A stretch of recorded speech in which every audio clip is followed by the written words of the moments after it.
Merci d'être l'invité du jour sur Africa 24. La Centrafrique, en Afrique centrale, tiendra-t-elle le calendrier qui veut que la présidentielle ait lieu en février 2015? Monsieur Michel Amine, vous êtes le président de l'Union nationale pour la démocratie et le progrès, l'UNDP-RCA. Dites-nous d'abord, quelle est la situation politique, économique et on a envie de dire sociale de la Centrafrique aujourd'hui? Bon, mais vous savez que le pays est en pleine crise, la situation est dans un état d'accalmie. On ne peut pas dire que la situation est favorable. Bon, mais petit à petit, le pays commence à se remettre quand les Centrafricains eux-mêmes, qui sont les protagonistes de la crise, prennent conscience qu'il est temps de renoncer à la violence et de se tourner vers la paix. Donc, vous avez le sentiment qu'ils en prennent vraiment conscience? Oh, ils en prennent conscience. Un bon nombre de Centrafricains sont déjà que conscients. les derniers événements avec les gens qui sont encore attaqués... Vous savez, monsieur le journaliste, il faut considérer les derniers événements comme des escarmouches, des choses qui peuvent arriver, des cas isolés, des personnes mal intentionnées, qui ne dépendent pas de la volonté populaire des Centrafricains. Donc, ils prennent conscience de la gravité de la crise et des conséquences sur l'économie centrafricaine. Alors justement, parlons-en. C'est une économie qui est exsangue aujourd'hui, l'économie centrafricaine?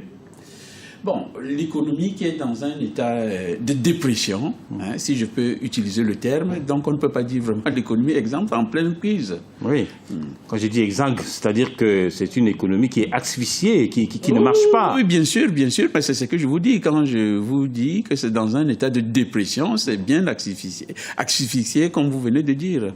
Et alors, quand les ex-Séléka qui ont annoncé le 26 octobre 2014 la création de leur propre mouvement, vous considérez que c'est un pas de plus vers justement cette réconciliation que vous semblez indiquer? Bon, mais on salue cette démarche, mais il fallait le faire bien avant, à la place de l'usage de la force. Mais est-ce que le fait justement qu'ils créent leur propre mouvement, ça ne risque pas de rajouter un peu d'huile sur le feu?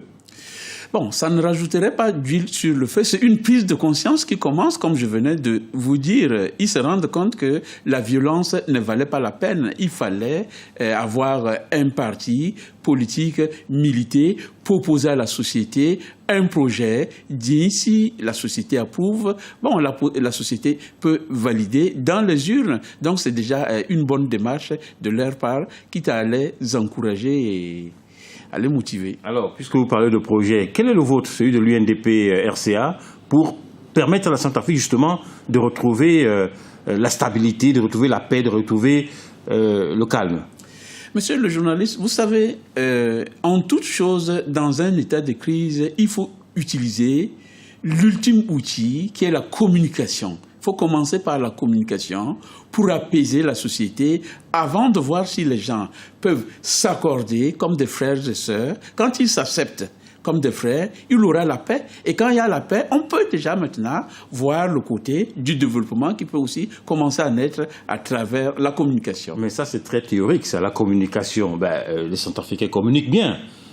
Bon, la communication, il faut faire les états généraux, discuter de la crise, qu'est-ce qui a engendré la crise. Certes, on est conscient que c'est les inégalités sociales qui ont suscité toutes les crises centrafricaines, mais il faut faire des états généraux, on a pris bonne conscience. Maintenant, il faut pallier à tous ces problèmes pour remettre la Centrafrique en bonne marche. Est-ce que l'UNDP a les moyens ou les idées pour permettre à la Centrafrique justement de ne plus jamais reconnaître ce qu'elle a connu? Mais si on se positionne en politique dans cet état de lieu, à l'heure actuelle, ça veut dire qu'on a des idées, on a les moyens et la capacité de le faire. Sinon, on ne va pas se positionner.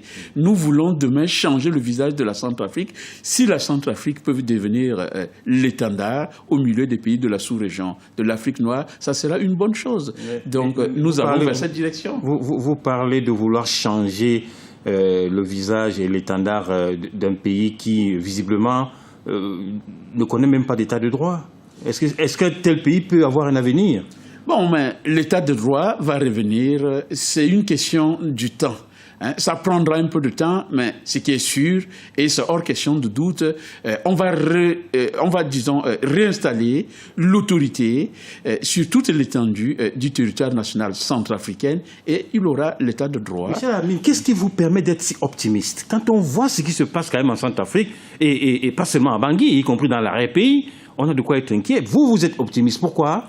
Mais je suis optimiste, monsieur le journaliste. Vous venez d'assister tout récemment les cérémonies du débarquement de la Normandie. Vous connaissez l'histoire de l'Europe pendant la Deuxième Guerre mondiale, la France et l'Allemagne. Aujourd'hui, ils sont devenus des meilleurs alliés. Ça veut dire, ça nous inspire confiance en tirant le modèle. Sur tous ces exemples, on se dit que demain, la Centrafrique aussi retrouvera tous ses droits, un État en bonne et due forme comme les autres États. Avec cette réserve que la Centrafrique n'est ni la France, ni en Europe. On est d'accord?